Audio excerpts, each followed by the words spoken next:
C'est un glissement silencieux. Un matin, tu te réveilles et tu remarques que tes playlists ont changé. Tes dimanches ressemblent aux siens.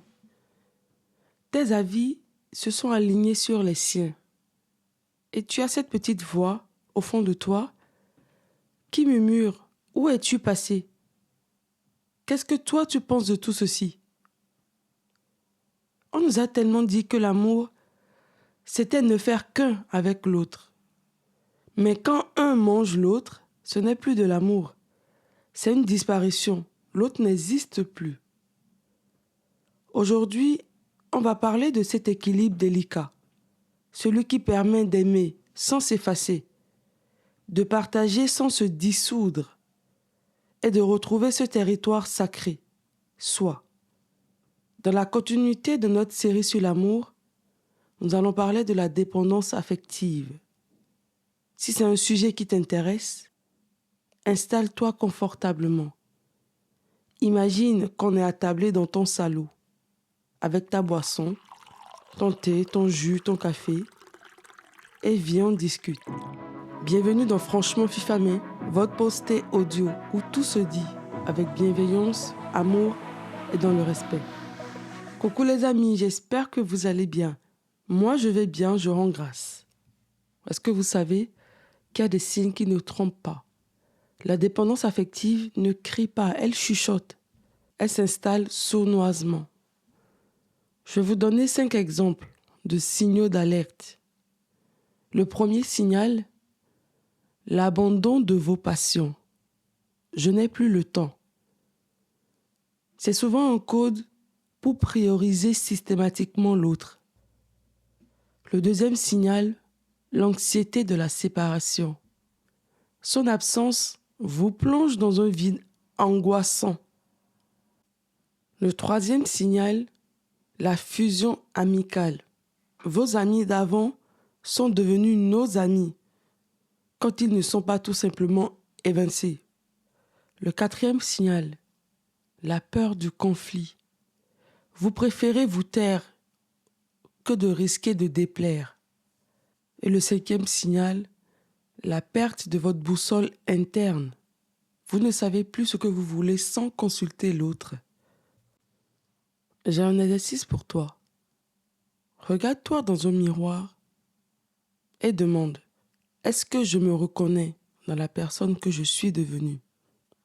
Le silence qui suit en dit long. Pose-toi cette question. Est-ce que je me reconnais dans la personne que je suis devenue? Est-ce que vous savez qu'un couple, ce n'est pas que deux personnes?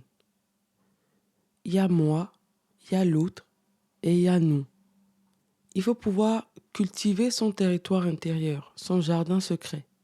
Un couple sain, c'est deux jardins qui coexistent, avec leurs propres fleurs, leurs propres couleurs. Le problème, c'est quand un jardin envahit l'autre. Comment peut-on faire pour préserver ce jardin secret? Il y a la règle des 3 S. Un space pour dire un espace. C'est un coin rien qu'à vous. Ça peut être un bureau, un fauteuil, un coin lecture, qu'importe, mais juste un petit espace rien qu'à vous.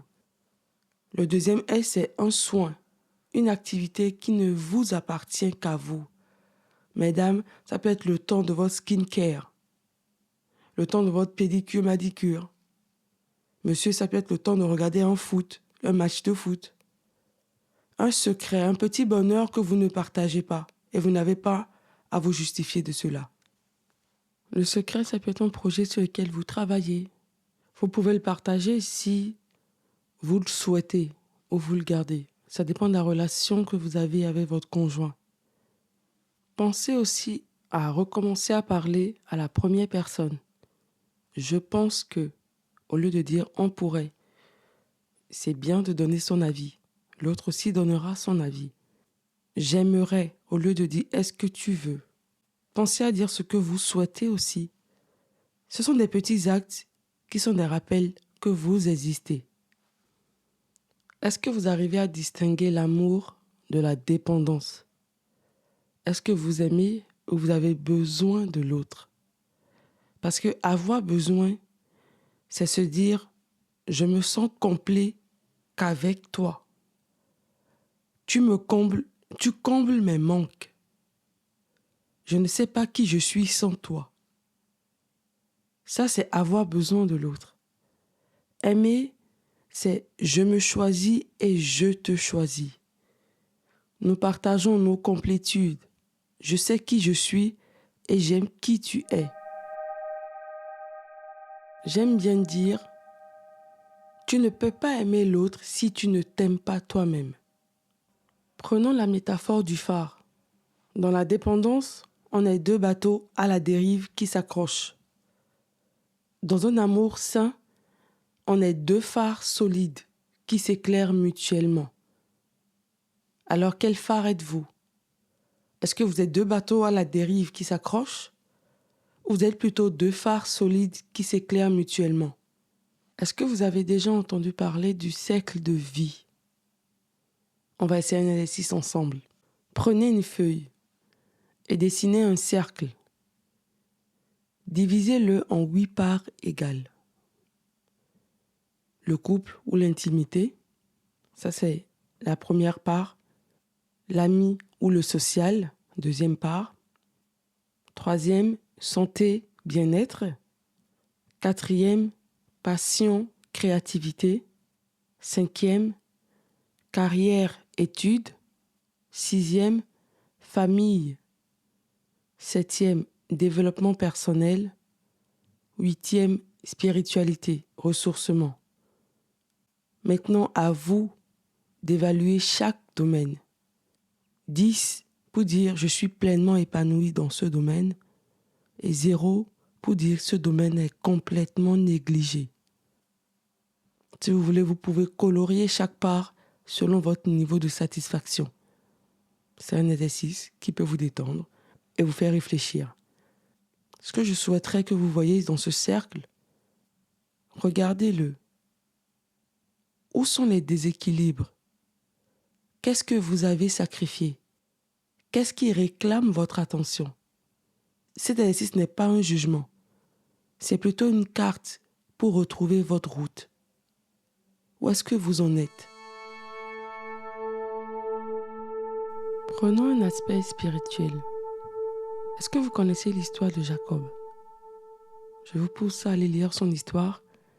Mais en gros, Jacob, dont le nom signifie supplanteur, donc c'est un nom qui lui colle à la peau, depuis toujours, car il a passé sa vie à tremper pour devenir ou pour obtenir ce qu'il voulait. Mais il y a une nuit, tout bascule. Il se retrouve seul au bord d'un gué. Un ange, Dieu lui-même, sa propre conscience, se mit à lutter avec lui jusqu'à l'aube. Au cœur de ce combat épuisé et meurtri, à la hanche, mais toujours tenace, une question lui est posée. Une question qui semble simple, mais qui est la plus profonde qu'il soit. Quel est ton nom? Si on revient à notre sujet, cette question est celle que la dépendance affective nous évite de nous poser. Qui es-tu vraiment?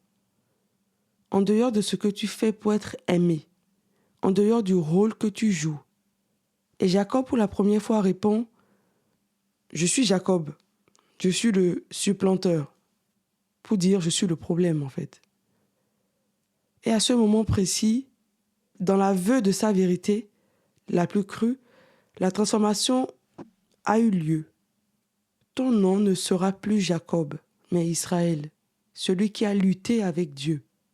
Il reçoit un nouveau nom, une nouvelle identité, non plus basée sur sa faute, mais sur son combat, sur sa résilience. Pour revenir à notre sujet, avant de pouvoir aimer l'autre sans nous perdre, nous devons accepter de lutter avec notre vérité, de répondre à la question « Quel est ton nom ?» Est-ce que ton nom est celui qui fait plaisir? Est-ce que ton nom c'est celle qui n'ose pas dire non? Est-ce que ton nom c'est celui qui a peur d'être abandonné?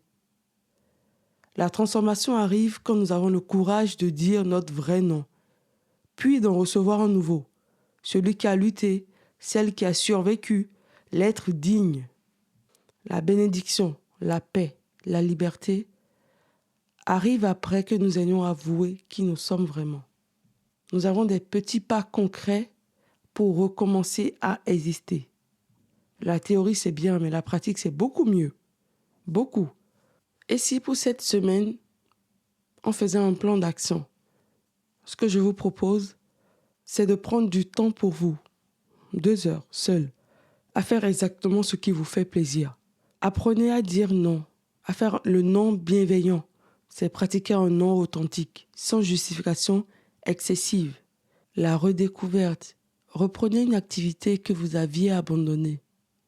Le cercle de l'équilibre. Choisissez une part du cercle de vie à nourrir en priorité. Et souvenez-vous, chaque fois que vous choisissez de vous honorer, vous construisez une relation plus authentique. L'amour vrai n'exige pas votre disparition. Il célèbre votre présence. Bien évidemment, dans votre plan d'action, n'oubliez pas de partager si l'épisode vous a plu, d'interagir avec nous sur nos réseaux sociaux, TikTok, Instagram, Facebook, sur Spotify et bientôt sur YouTube. Je vous glisse la nouvelle comme ça. N'oubliez pas de partager autour de vous et d'interagir avec nous. Franchement, aimer sans s'oublier, ce n'est pas être égoïste. C'est être assez généreux pour offrir sa vraie présence, plutôt qu'un fantôme complaisant. C'est comprendre que le plus beau cadeau que vous puissiez faire à l'autre, c'est d'être pleinement vous-même. Prenez soin de ce territoire unique qu'est votre être. C'est le seul endroit où vous puissiez véritablement aimer et être aimé pour qui vous êtes vraiment. Merci d'avoir pris ce thé avec moi. Comme promis, pas de jugement, juste de l'amour, de la bienveillance. Un rendez-vous dans 15 jours pour une nouvelle infusion de conversation. Gros bisous. Mouah. Prenez soin de vous.